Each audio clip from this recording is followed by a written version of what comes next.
Shalom, selamat pagi. Bagi Bapak Ibu yang merayakan Chinese New Year, Kiong Hee. Yang merayakan Valentine, salamnya apa ya? Apa Kiong Hee juga? Ya. Saudara, di dalam dunia modern hari ini kita itu dibagi klasifikasi masyarakat itu berdasarkan umur.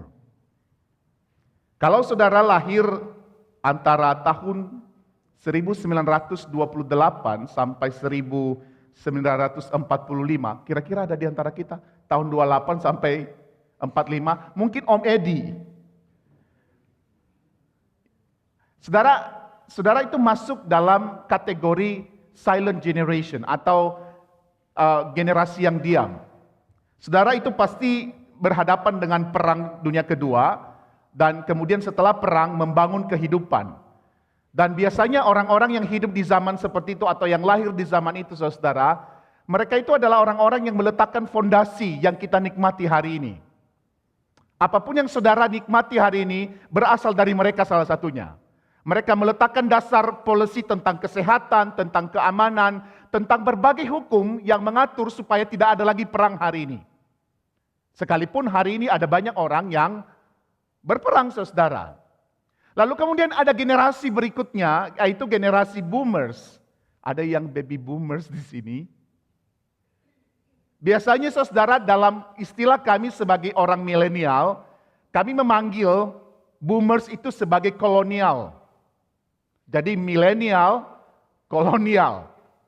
Saudara, orang-orang ini, generasi ini adalah generasi yang hari ini kaya di dunia.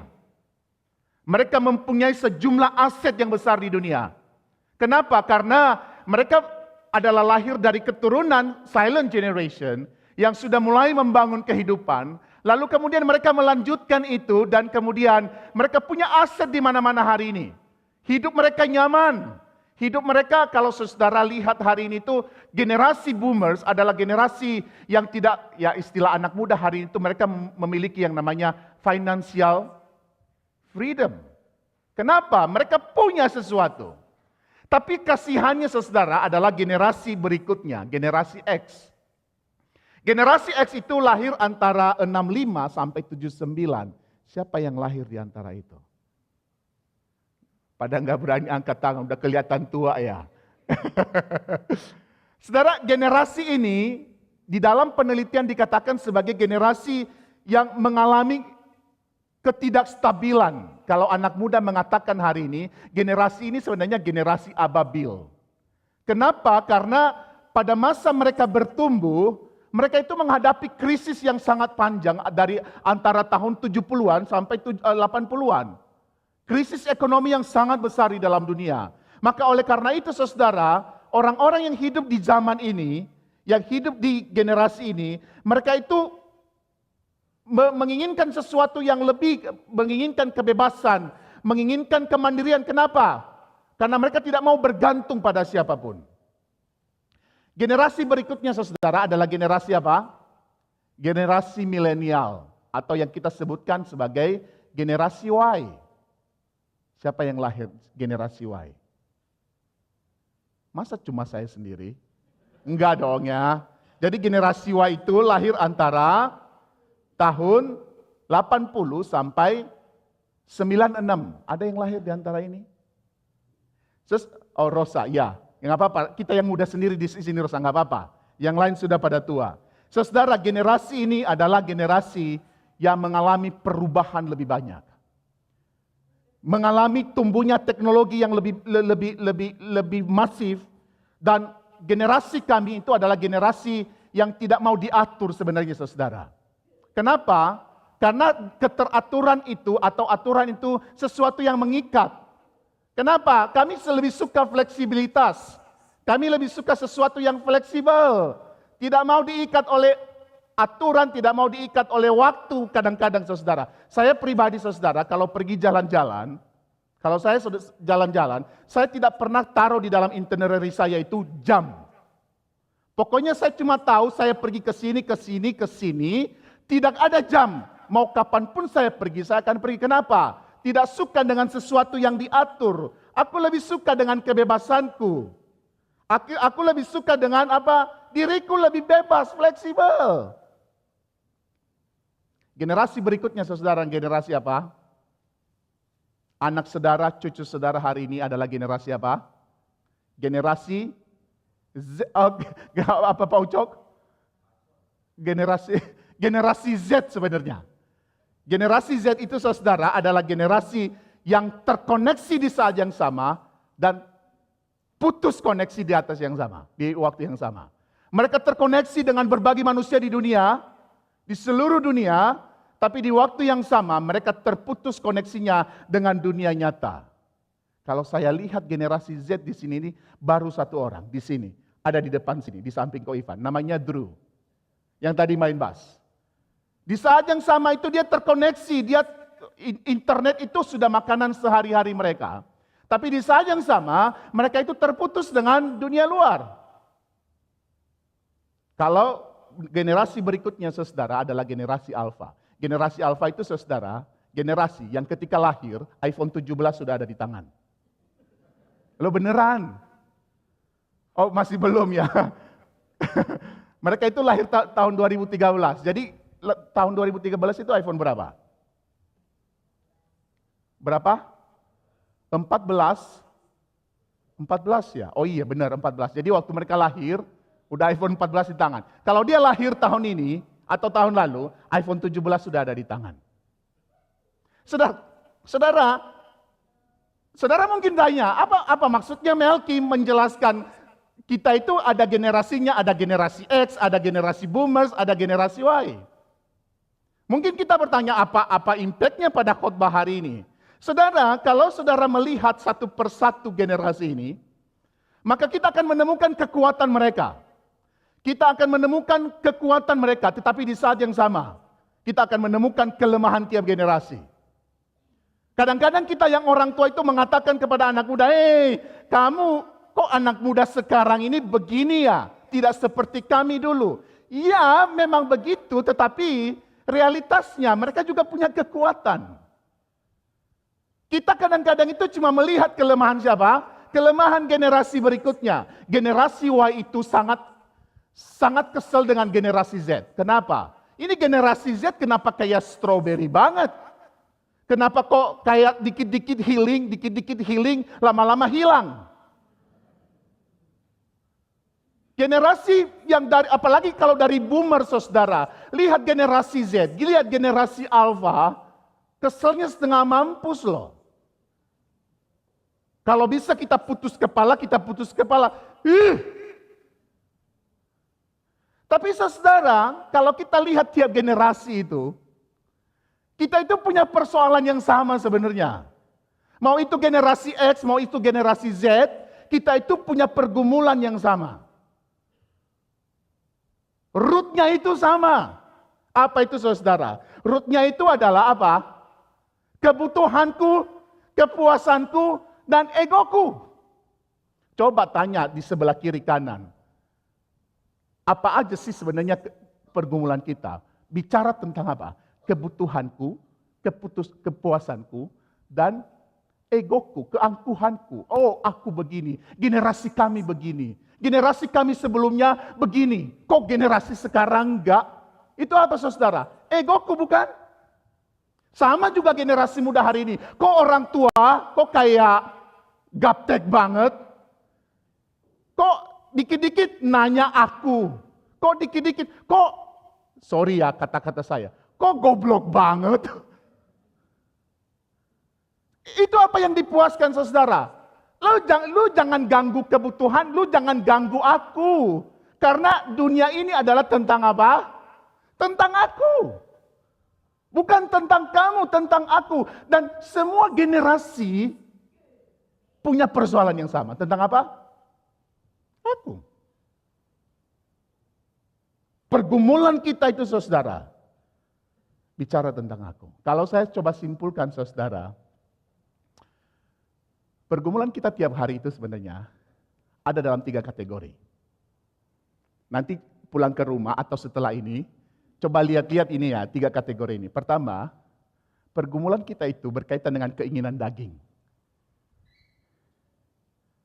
Pergumulan saya dan saudara itu berkaitan dengan keinginan daging.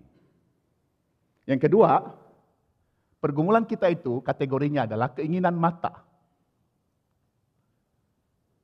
Dan yang ketiga, pergumulan kita itu adalah keinginan ego. Egosentris. Angkuh kesombongan kita. Saudara nanti lihat ini tiga ini dalam hidupmu setiap hari. Tapi yang menarik saudara, kata pengkhotbah, tidak ada hal yang baru di bawah kolong langit.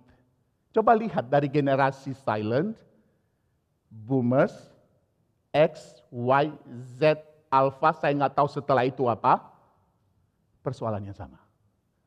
Dan yang menarik lagi saudara, kalau saudara tadi membaca secara teliti Lukas pasal yang ketiga, maka sebenarnya Lukas 3 itu membuka fakta bahwa di masa lalu pun, di masa Yesus pun, mereka juga memiliki pergumulan yang sama. Coba perhatikan tiga golongan yang datang di situ. Persoalannya apa? Daging, mata, dan apa? Ego. Orang banyak datang, pemungut cukai datang, dan prajurit datang. Persoalannya tiga itu saudara. Pertanyaannya hari ini saudara, bagaimana kita menyelesaikan pergumulan kita seperti ini? Tiap generasi punya pergumulan yang sama, dan bagaimana kita menyelesaikannya? Bagaimana kita deal dengan pergumulan seperti ini dalam dunia kita hari ini? Lukas 3 ayat 1 sampai 4 sampai 13 merupakan catatan Lukas yang menolong umat manusia hari ini sebenarnya. Untuk apa? Untuk menuntaskan pergumulan ini, menyelesaikan pergumulan ini.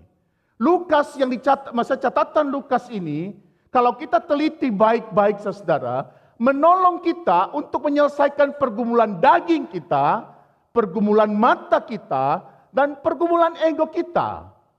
Lalu bagaimana Lukas menolong kita saudara? Di dalam catatan Lukas itu, maka dia memberikan dua aktivitas atau action yang harus kita lakukan. Ketika kita bergumul dengan mata, bergumul dengan daging, dan bergumul dengan ego, Lukas ingin mengatakan, kalau kamu pengen selesai dari persoalan itu, maka yang pertama kamu yang harus lakukan, be humbled. Be humbled. Kenapa? Semua kita punya persoalan yang sama, bukan? Mari coba kita perhatikan catatan ini saudara. Lukas 3 itu dimulai dengan apa saudara? Dimulai dengan penyebutan nama politisi. Iya ya, benar gak sih? Supaya kita sama-sama groundnya sama nih. Dimulai dengan nama politisi, ada kaisar, ada siapa lagi? Oh nggak baca tadi ya. Ada kaisar, ada raja, ada gubernur, dan kemudian disebutkan nama pemimpin apa? Pemimpin agama. Jadi politisi dan pemimpin agama. Tapi yang menarik saudara, Lukas menaruh catatan ini sebenarnya mungkin saja pada awalnya itu dikasih catatan untuk memberikan informasi kepada kita hari ini bahwa apa yang terjadi di sini itu, di dalam kisah ini itu, memberikan informasi kepada kita bahwa ini sebuah kepastian, ini sesuatu yang real terjadi pada masa itu. Kalau nggak percaya, coba bandingkan dengan orang-orang ini di masa mereka. Ada tujuannya untuk memberikan kepastian kepada pembaca hari ini bahwa ini adalah sejarah yang pernah terjadi. Terutama kepada Theophilus, catatan ini menjadi penting untuk memberitahukan kepada dia, ini sebuah fakta yang terjadi Theophilus. Karena kenapa? Theophilus itu tidak terlalu kenal dengan catatan sejarah Israel, maka Lukas menaruh catatan sejarah dunia pada waktu itu. Dengan memberikan nama-nama mereka. Tujuannya apa? Untuk check and recheck. Sesederhana itu saudara. Tetapi saudara, penempatan nama itu tidak hanya sekedar untuk check and recheck. Lukas menaruh nama-nama itu dengan pesan bahwa dari para pemimpin ini saudara, dari pemimpin politik, dari pemimpin agama, tidak ada yang datang meresponi. Siapa? Yohanes. Tidak ada yang mau willing datang kepada Yohanes. Apa yang ingin saya mau katakan dari bagian ini saudara? Biasanya, semakin tinggi posisi kita dalam masyarakat, semakin sombong loh manusia. Semakin kita punya kuasa, punya posisi, semakin tidak humble loh manusia. Semakin kita punya pengetahuan banyak, bahkan saya bisa katakan saudara, semakin kita punya pengetahuan banyak tentang firman Allah, bisa jadi membuat kita tidak semakin humble dalam hidup ini. Coba perhatikan, pemimpin agama kurang pintar apa? Mereka meresponi Yohanes? Tidak. Yang datang justru untuk dibaptis, yang datang kepada Yohanes, bukan mereka yang punya posisi dalam masyarakat.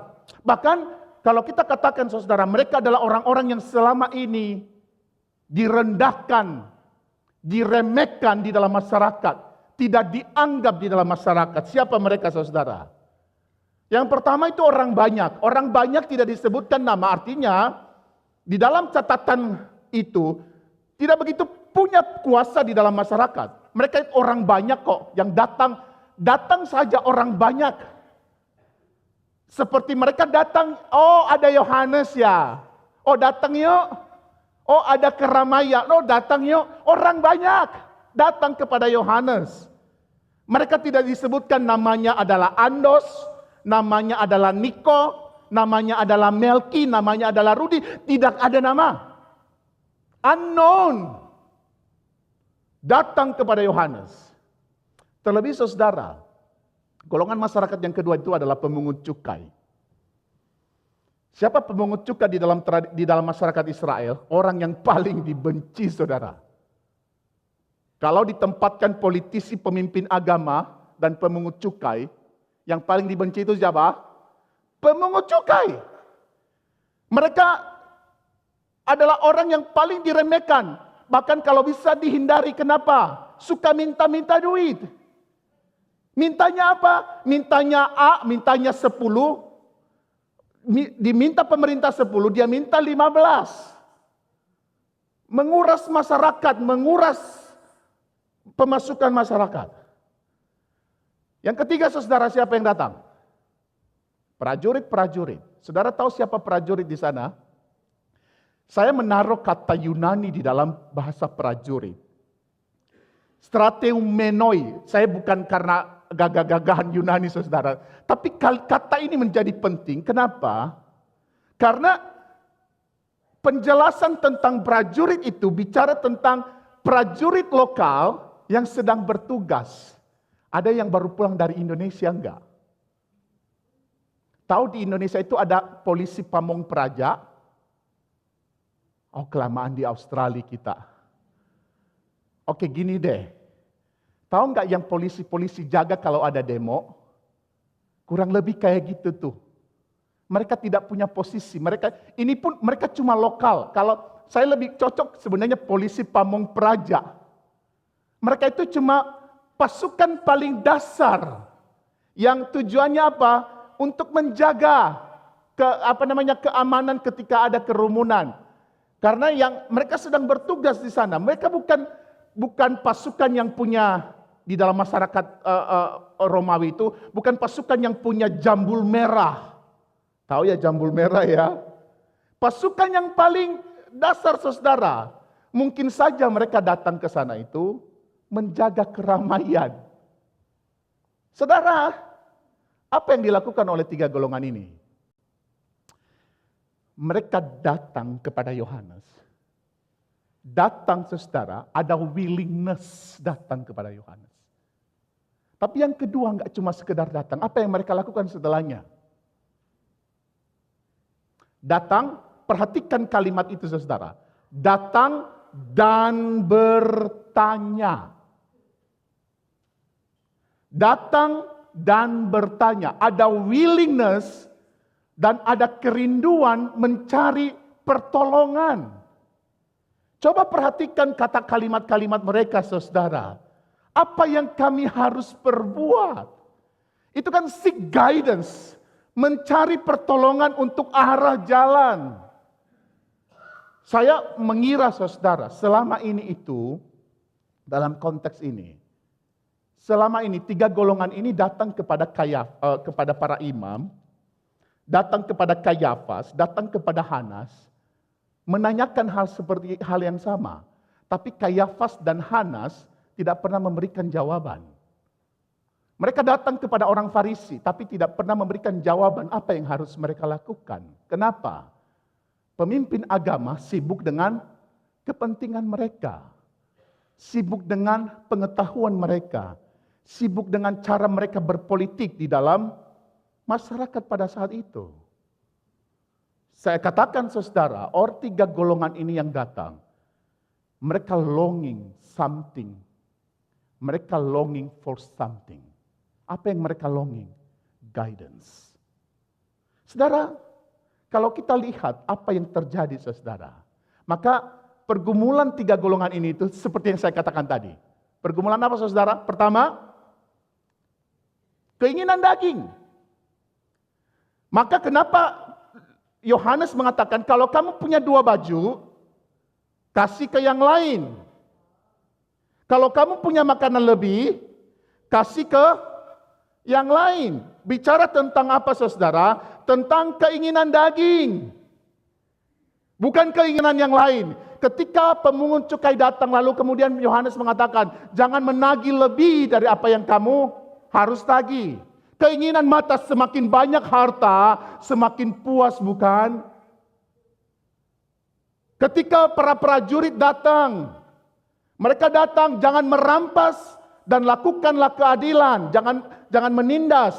Bicara tentang apa? Ketika aku merampas, aku punya banyak. Aku juga punya kuasa, aku punya power. Itu kan kesombongan, saudara. Ego, ada 3 hal. Keinginan daging, keinginan mata, dan keinginan ego. Bahkan di dalam catatan itu, saudara, Yohanes mengatakan jangan pikir kamu akan terlepas dari hukuman itu dengan memikirkan bahwa engkau adalah keturunan Abraham. Wow. Tidak menjamin, jangan pikir, oh aku keturunan Abraham, otomatis bisa dapat anugerah. Aku keturunan Abraham, otomatis saya hidup baik gak? Yohanes mengatakan, kalau kamu tidak humble di dalam dirimu, tidak akan pernah bisa hidup di dalam anugerah itu. Maka saya ingin mengatakan begini, saudara. Kerendahan hati itu akan terlihat melalui respon kita ketika kita dikoreksi loh. Kerendahan hati itu akan terlihat ketika kita dikoreksi. Respon kita apa? Kalau contohnya anak muda hari ini mengoreksi yang lebih tua, senang gak? Enggak apa-apa, ini dijawab. Boleh dijawab. Senang gak kalau dikoreksi anak muda hari ini? Kenapa? Oh, kamu mengganggu reputasiku. Kamu mengganggu kenyamananku. Kamu mengganggu yang selama ini aku sudah bangun. Coba juga anak muda dikoreksi oleh orang tua hari ini. Senang gak? Enggak. Kamu mengganggu aku, mengganggu kepuasanku, mengganggu apa yang sedang aku jalanin. Semuanya berkaitan dengan apa, saudara? Berkaitan dengan diri kita. Maka dalam catatan Lukas mengatakan, be humbled. Saudara, bagaimana respon para pemimpin agama? Ada yang tahu bagaimana respon pemimpin agama enggak? Atau bagaimana respon pemimpin politik? Saudara, kalau melihat di dalam catatan Lukas, khususnya ayat 19 sampai 20, pasal 3, 19, 20. Apa yang dilakukan oleh Herodes?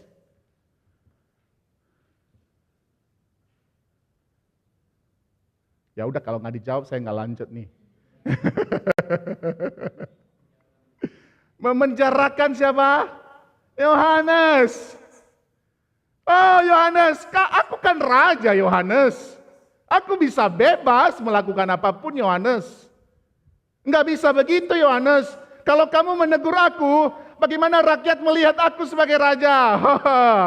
Jangan ganggu aku Yohanes. Kalau kamu ganggu aku, gini nih, aku masukkan kamu dalam penjara.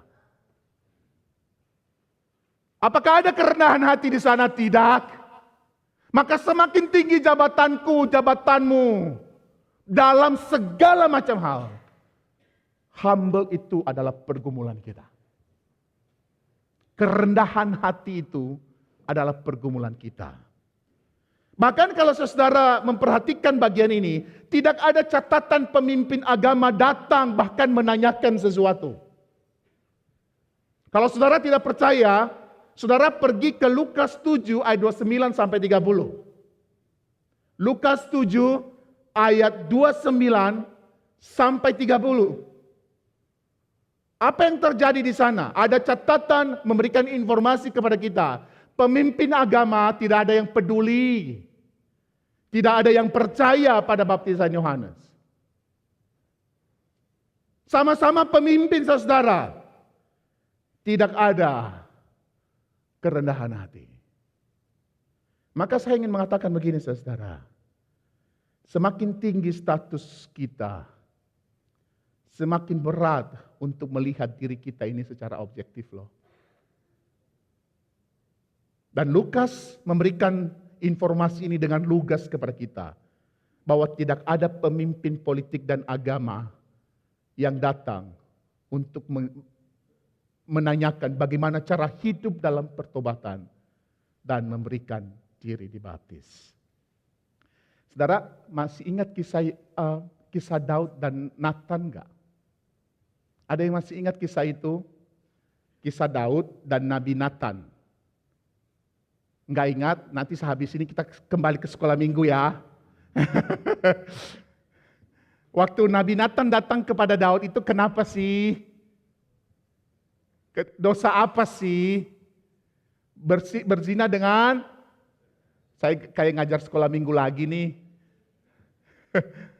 Jadi Nabi Nathan itu datang kepada Daud dan dia menceritakan tentang ada satu orang yang punya domba satu tapi orang kaya punya lebih banyak. Datang tamu lalu kemudian dia justru mengambil domba yang punya satu kan. Lalu si Daud mengatakan, oh itu harus dihukum. Tapi di dalam cerita itu Nabi Nathan langsung direct, kamulah orang itu. Apa yang terjadi dengan Daud? Apakah dia membela diri? Tidak. Dia tahu dirinya. Dia tahu siapa dirinya. Dia tahu apa yang dia lakukan. Dan dia datang merendahkan diri di hadapan Tuhan. Saudara, pengakuan diri kita selalu dimulai dari kerendahan hati. Ketika saya dan saudara datang setiap minggu ke gereja ini, setiap minggu kita dipimpin ke pengakuan dosa. Pengakuan itu harus datang dari mana? Dari kerendahan hati. Kalau kita menempatkan diri kita, oh aku tidak melakukan ini, aku tidak melakukan itu, aku tidak seperti pemungut cukai. Saudara tidak akan pernah merasakan anugerah itu. Firman Tuhan berkata di dalam Yakobus 4 ayat 10, rendahkanlah dirimu di hadapan Tuhan dan Ia akan meninggikan kamu. Petrus 5 ayat 6, 1 Petrus 5. Karena itu, rendahkanlah dirimu di bawah tangan Tuhan yang kuat. Supaya apa? Kamu ditinggikan pada waktunya. Saudara berani mengambil tindakan ini, mulai hari ini, kita koreksi diri masing-masing ya. Atau kita ini anggap satu IPC ini menjadi accountable friend. Accountable friend. Jadi ketika kita sudah mulai sombong, sudah mulai angkuh, sudah mulai tinggi, colek. Hey, bro, kalau anak muda sekarang ngomong gini, kalau mau laki-laki perempuan sama aja, brah. Stay humble, be humble. Colek teman sebelah, kalau suami istri colek, be humble. Enggak apa-apa, dicolek aja, be humble setiap hari ya. Karena hanya dengan itu kita bisa merasakan anugerah. Yang kedua saudara, ketika kita membaca ini, maka yang kedua, Lukas ingin mengatakan kepada kita, setelah be humbled, setelah kamu merendahkan hati, ada yang kedua yang harus kamu lakukan apa? Stay connected. Stay connected.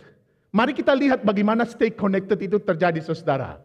Ketika Yohanes sedang membaptis banyak orang, lalu orang-orang itu mulai memikirkan, jangan-jangan Yohanes ini adalah apa? Mesias. Yohanes, jangan-jangan kamu Mesias ya? Tapi apa kata Yohanes? Menariknya saudara, Yohanes tidak mengambil kesempatan dengan mengatakan, oh iya, aku Mesias nih. Aku Mesias. Enggak, Yohanes tidak melakukan itu. Tapi justru ia tahu diri. Yohanes mempraktekkan humbleness. Yohanes mempraktekkan humility di saat yang sama. Dia tidak serta mengatakan, oh iya nih, aku ini Mesias. Enggak, ia tahu bahwa panggilannya hanya sebagai pembuka jalan, mempersiapkan jalan untuk Mesias yang dinantikan Israel. Dengan kata lain saudara, Yohanes mengatakan bahwa bukan kepadanya berharap, bukan kepadanya terkoneksi, melainkan kepada yang akan datang yang kita kenal di dalam nama Yesus, menjadi tempat berharap dan membangun hidup yang sesungguhnya. Yohanes mengatakan saudara bahwa hanya kepada Yesuslah berharap itu sendiri. Bahkan di dalam ayat 16 pasal 3 saudara menjadi penegasan pernyataan itu bahwa yang akan datang itu akan membaptis kamu dengan apa? Roh Kudus dan apa? Dan api. Apa maksudnya Roh Kudus dan api? Yang akan datang itulah yang akan menyucikan, yang akan menguduskan kamu. Bandingkan ini nanti dalam Roma 15 ayat 16 atau di dalam Titus 3 ayat 5. Dan kemudian akan membaptis kamu dengan api. Apa itu maksudnya? Api itu yang akan memurnikan kamu. Jadi Yohanes ingin mengatakan, stay connected kepada Dia yang akan datang, karena Dialah yang menguduskan, Dia yang menyucikan kamu, dan Dia yang akan memurnikan kamu. Kenapa yang akan datang itu yang bisa memurnikan? Alasan mendasar kenapa yang akan datang memiliki penyucian dan pemurnian itu. Karena Dia adalah anak Allah. Maka saudara, kalau kita memperhatikan, setelah Yohanes itu, lalu ada switch cerita kan? Ceritanya di switch itu. Lalu tiba-tiba Yesus dibaptis, ada keturunan, ada garis keturunan Yesus, lalu kemudian ada Yesus di padang gurun.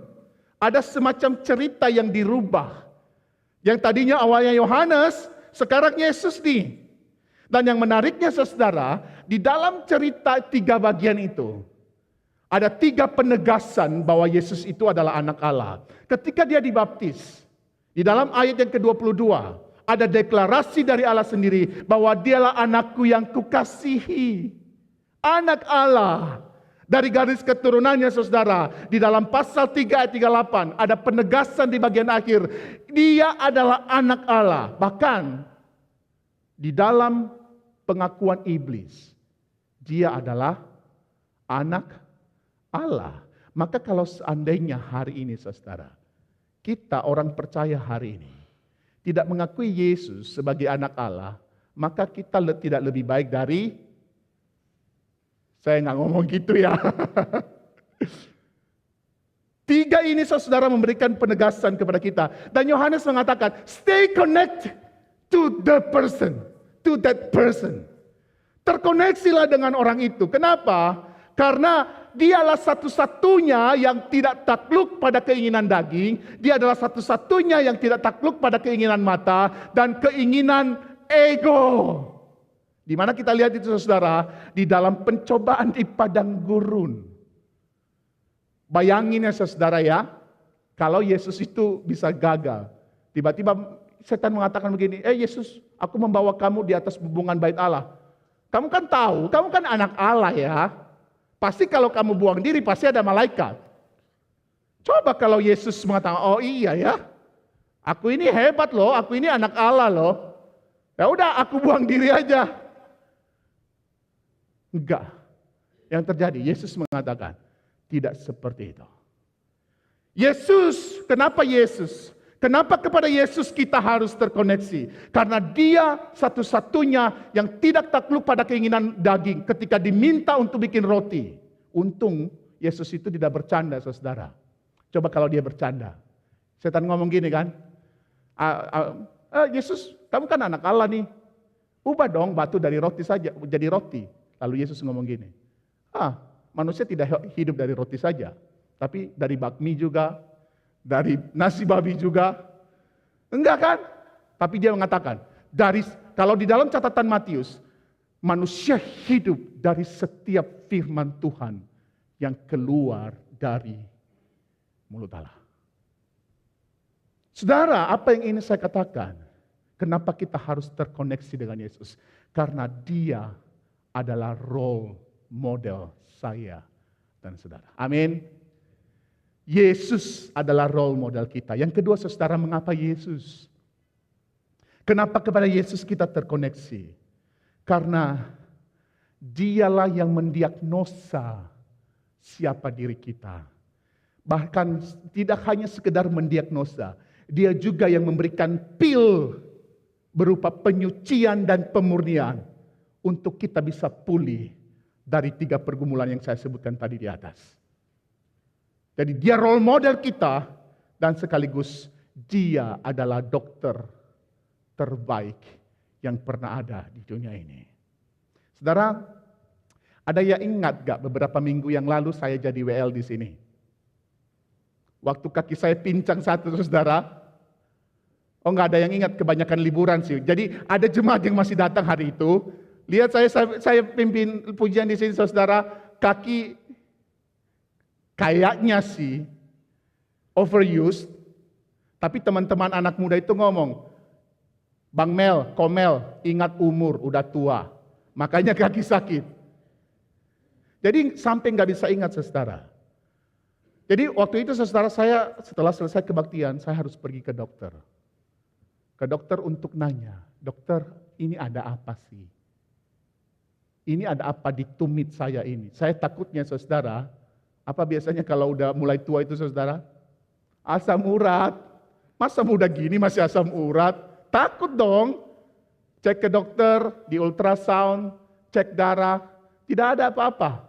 Tidak ada asam urat. Puji Tuhan, berarti masih bisa makan lebih banyak. Nah kan tujuannya gitu.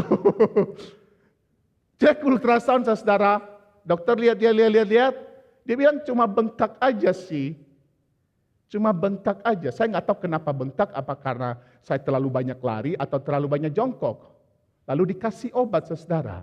Tapi nggak cukup dari itu, nggak cuma pil aja minum. Saya harus terkoneksi dengan dokter setelah itu. Dokternya memang banyak.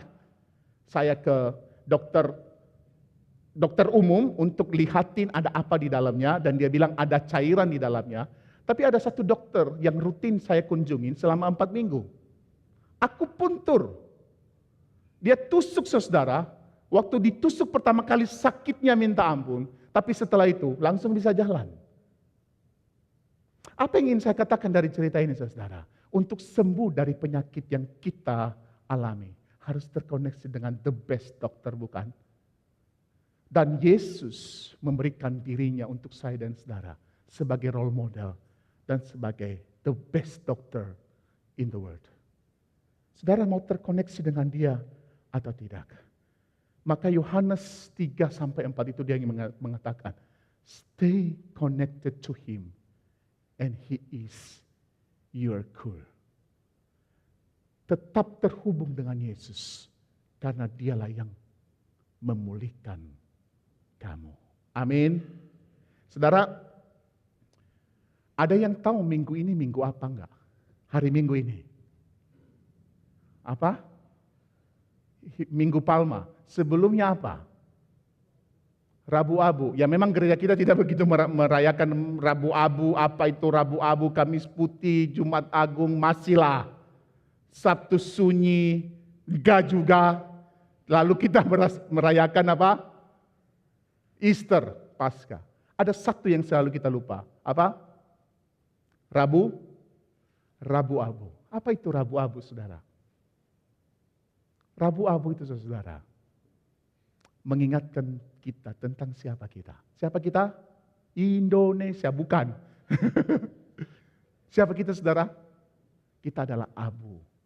Saudara, ganteng-ganteng begini, cantik-cantik begini. Tuhan bilang, kamu abu. Saya abu, kita semua abu.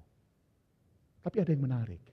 Sekalipun kita debu, sekalipun kita abu, Tuhan peduli denganmu.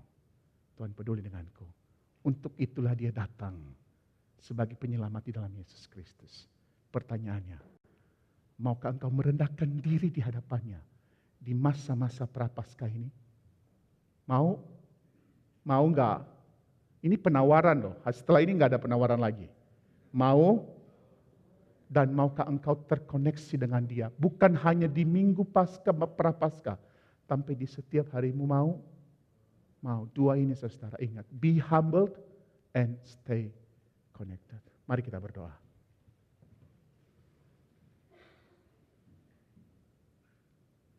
Tuhan, kami bersyukur untuk firman-Mu pada pagi hari ini. Ajarkan kami untuk tetap merendahkan diri kami di hadapan Allah yang kudus. Dan kuatkan kami untuk membangun hidup kami terhubung dengan Engkau di dalam setiap langkah kami. Dalam nama Yesus kami berdoa. Amin.